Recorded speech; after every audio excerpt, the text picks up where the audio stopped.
Eu achava que minha esposa estava indo para as aulas de pilates, até descobrir que eu mesmo estava pagando o hotel onde ela se encontrava com outro homem. Tudo começou com um detalhe pequeno, daqueles que muita gente ignora no início, mas que, quando você olha com atenção, muda completamente a sua vida. Eu trabalho como supervisor de estoque em uma empresa de logística em Campinas. Não é um emprego luxuoso, mas sempre foi honesto, estável e suficiente para pagar as contas da casa. Todo mês, eu me sentava para conferir os extratos bancários, porque sempre gostei de saber para onde o nosso dinheiro estava indo. Minha esposa, Marina, cuidava de boa parte dos gastos do dia a dia, como mercado, farmácia, pequenas compras e algumas contas da casa. Eu confiava nela. Pelo menos, confiava até começar a perceber que havia dinheiro desaparecendo sem explicação. Primeiro, vi alguns saques em espécie que eu não reconheci. Eram sempre valores parecidos, sempre altos, e sempre feitos em caixas eletrônicos de bairros onde eu quase nunca passava. No começo, tentei não pensar o pior. Disse a mim mesmo que talvez fosse algo simples, talvez uma despesa que ela tinha esquecido de mencionar. Mas então notei o padrão.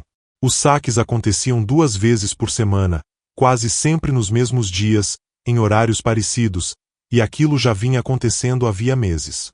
Quando perguntei a Marina sobre esses saques, ela ficou estranhamente nervosa.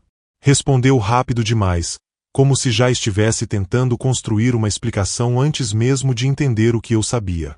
Disse que precisava de dinheiro vivo para gasolina, gorjetas no salão, pequenas compras e algumas ajudas para a irmã. A explicação poderia até fazer sentido se fossem valores baixos, de vez em quando. Mas aquele dinheiro era demais. Era dinheiro suficiente para fazer falta no fim do mês. Então resolvi olhar com mais atenção os cartões de crédito. Foi aí que encontrei a primeira rachadura real na mentira. Havia compras em uma joalheria cara no centro da cidade. 3 compras diferentes em poucas semanas. O problema é que Marina não estava usando nenhuma joia nova. Depois encontrei corridas de aplicativo em horários em que ela dizia estar no Pilates. As corridas saíam da nossa casa e iam para outra região da cidade, longe da academia onde ela dizia treinar. 2 horas depois, havia outra corrida voltando para perto de casa. A academia ficava a menos de 10 minutos de onde morávamos.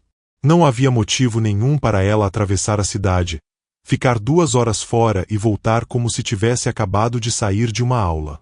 Mesmo assim, eu ainda tentei me convencer de que poderia existir alguma explicação. Talvez uma amiga.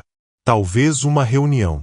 Talvez qualquer coisa que não destruísse meu casamento. Mas então apareceu uma cobrança do Hotel Aurora Plaza, no bairro Cambuí. Uma cobrança clara. Um hotel. Em uma terça-feira à tarde. Justamente no dia em que Marina tinha me dito que passaria a tarde acompanhando a mãe em consultas médicas. Naquela noite, liguei para minha sogra com uma desculpa simples.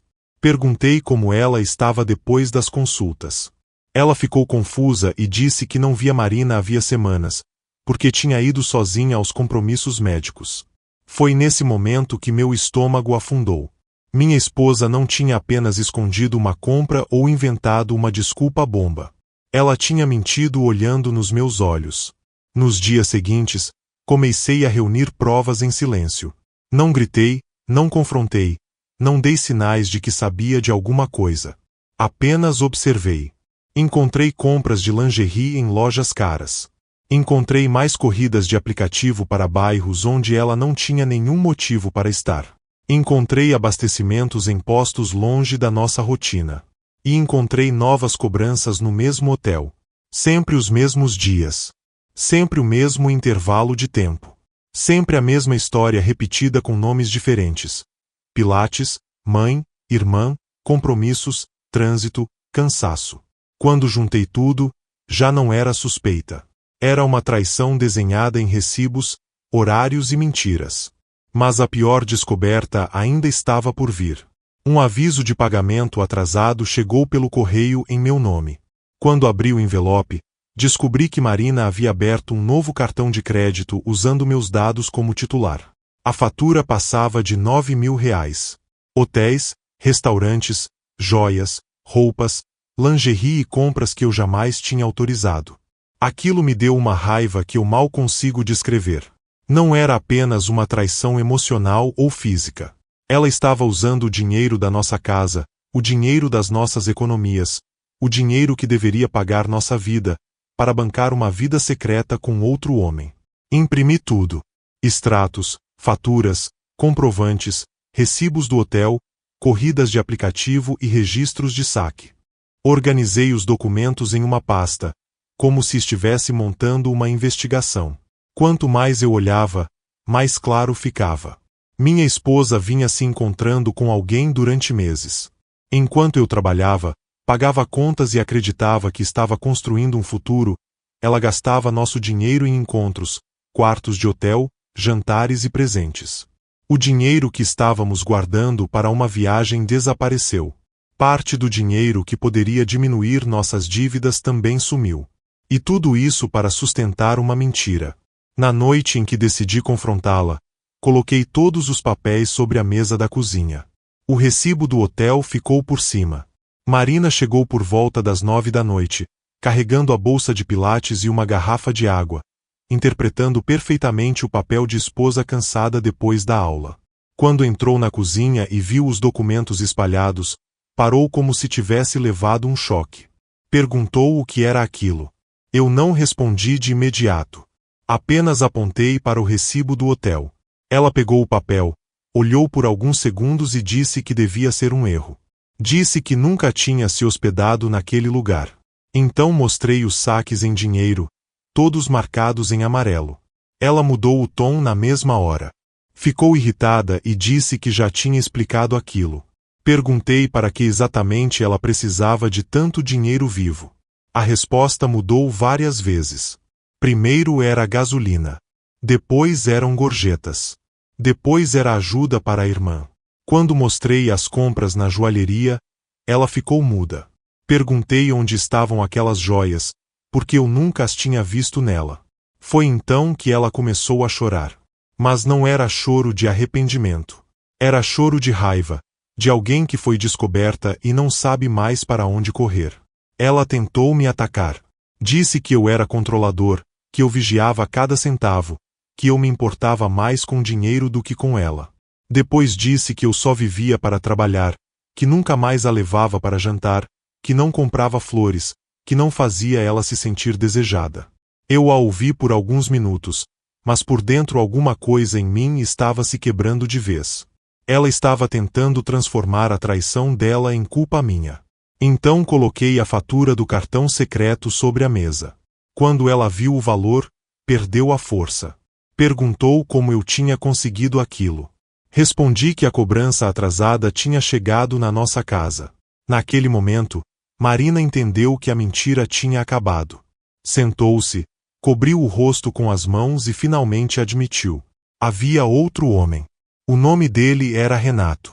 Ela o conheceu em um evento de trabalho em São Paulo.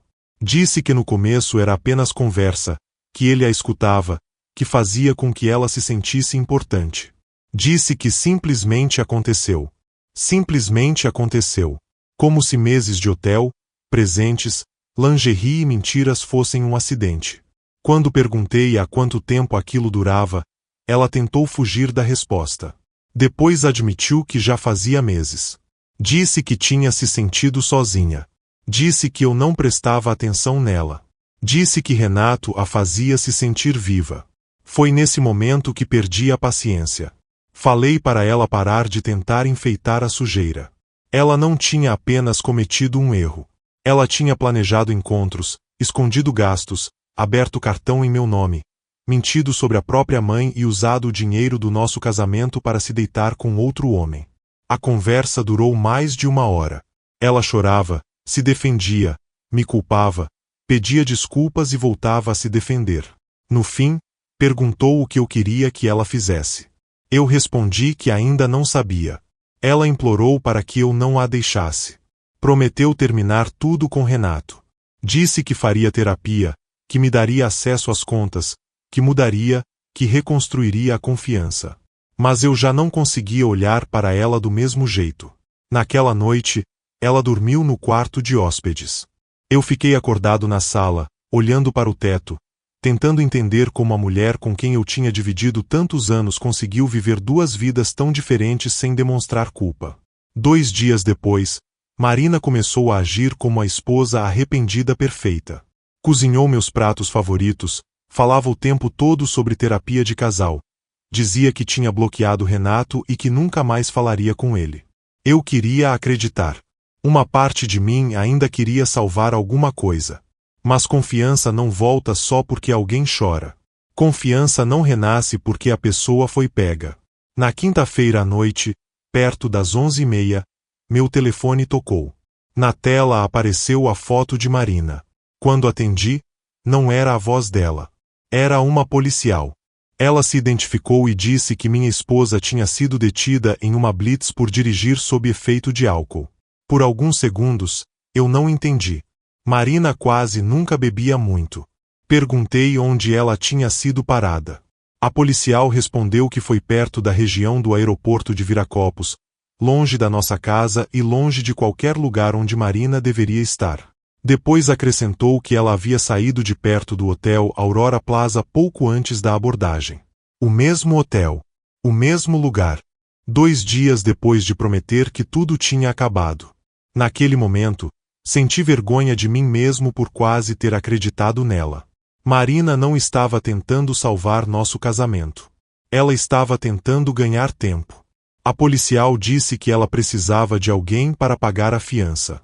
Eu respondi que estava indo, mas não saí de casa imediatamente. Fiquei sentado no carro por quase 20 minutos, com as mãos no volante, pensando em tudo. Pensei nos meses de mentira. Pensei no dinheiro gasto. Pensei no cartão aberto em meu nome. Pensei na promessa feita 2 dias antes. E pensei no fato de que ela tinha passado a noite com outro homem, bebido e depois colocado a própria vida e a vida de outras pessoas em risco. Quando cheguei à delegacia, ainda fiquei um tempo parado no estacionamento. Uma parte de mim dizia que eu deveria ajudá-la, porque ela ainda era minha esposa. Outra parte, muito mais cansada, dizia que eu já tinha limpado bagunça demais. Depois de esperar, finalmente a levaram para falar comigo. Marina apareceu atrás de um vidro, abatida, com a maquiagem borrada e o cabelo bagunçado. Assim que me viu, começou a chorar. Admitiu que tinha mentido. Disse que encontrou Renato de novo. Disse que estava saindo do hotel quando foi parada. Disse que bebeu algumas taças e achou que conseguiria dirigir. Depois começou a implorar. Falou que aquele era o fundo do poço, que agora sim tinha entendido, que agora sim terminaria tudo, que faria qualquer coisa para voltar para casa. Eu ouvi tudo em silêncio. O funcionário explicou que, se ninguém pagasse a fiança, ela provavelmente ficaria detida até segunda-feira. Era sexta à noite. Ela passaria o fim de semana inteiro ali. Olhei para Marina através do vidro e percebi que aquela era a decisão mais clara da minha vida. Eu podia pagar, levá-la para casa e ouvir mais uma promessa vazia. Ou podia finalmente deixá-la enfrentar as consequências das escolhas dela. Ela escolheu continuar vendo Renato depois de prometer que não faria isso. Escolheu mentir de novo depois de ser descoberta. Escolheu dirigir bêbada depois de sair de um hotel com outro homem. Então eu disse que não pagaria a fiança. Marina gritou meu nome quando me levantei. Bateu no vidro, chorou e pediu para eu voltar. Eu não voltei. Que a irmã dela ou o próprio Renato resolvessem aquilo. Eu não seria mais o homem chamado para salvar Marina das consequências que ela mesma criava. Ela ficou detida até segunda-feira, quando a irmã finalmente pagou a fiança. Durante aquele fim de semana, eu tomei a decisão que já estava amadurecendo dentro de mim.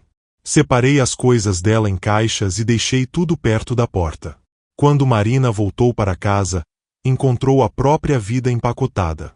Tentou conversar, tentou chorar, tentou me abraçar, tentou dizer que eu estava sendo cruel. Mas eu já não via arrependimento verdadeiro. Eu via medo de perder conforto, medo de perder a casa, medo de perder a vida estável que eu ajudava a sustentar. A traição já tinha sido suficiente para destruir nosso casamento. Mas a segunda mentira, depois de ter sido descoberta, matou qualquer resto de dúvida. Na semana seguinte, entrei com o pedido de divórcio. O advogado ficou impressionado com a quantidade de provas que eu tinha reunido. Recibos de hotel, faturas, extratos, corridas de aplicativo, compras e o cartão secreto. Tudo estava organizado. Ele explicou que o dinheiro do casal usado em uma relação extraconjugal poderia pesar na divisão dos bens. Marina teria que compensar parte do que gastou com Renato. A prisão por dirigir alcoolizada também trouxe consequências. Multa, curso obrigatório, suspensão da carteira e despesas que ela não esperava. Como ainda estávamos legalmente casados naquele período, acabei ajudando com transporte por pouco tempo, até ela encontrar outra solução. Depois disso, ela perdeu o emprego. A empresa descobriu o problema, e a situação ficou ainda pior porque Renato tinha ligação com um cliente importante da companhia. O hotel onde os dois se encontravam também aparecia como lugar de supostos compromissos profissionais. Para a empresa, aquilo era uma mistura de escândalo, mentira e risco. Renato desapareceu assim que a vida dela começou a desmoronar. Descobri depois que ele também era casado, e a esposa dele acabou sabendo de tudo. Ele preferiu tentar salvar o próprio casamento em vez de apoiar a mulher que tinha perdido quase tudo por causa dele. Marina foi morar com a irmã e teve dificuldade para encontrar outro trabalho. No fim, conseguiu um emprego de meio período em uma loja, ganhando muito menos do que antes. O divórcio levou alguns meses para terminar. Eu fiquei com a casa e com a maior parte das economias, depois dos ajustes pelos gastos que ela fez durante o caso. Ela ficou com o carro, alguns móveis e dinheiro suficiente para recomeçar. Algumas pessoas disseram que fui duro demais por deixá-la passar o fim de semana detida. Disseram que marido e mulher devem se apoiar nos momentos difíceis. Mas essas pessoas não estavam na minha cozinha olhando para provas de meses de traição. Não estavam no meu lugar quando ela prometeu terminar tudo e, 2 dias depois, saiu bêbada do mesmo hotel com o mesmo homem. A verdade é simples.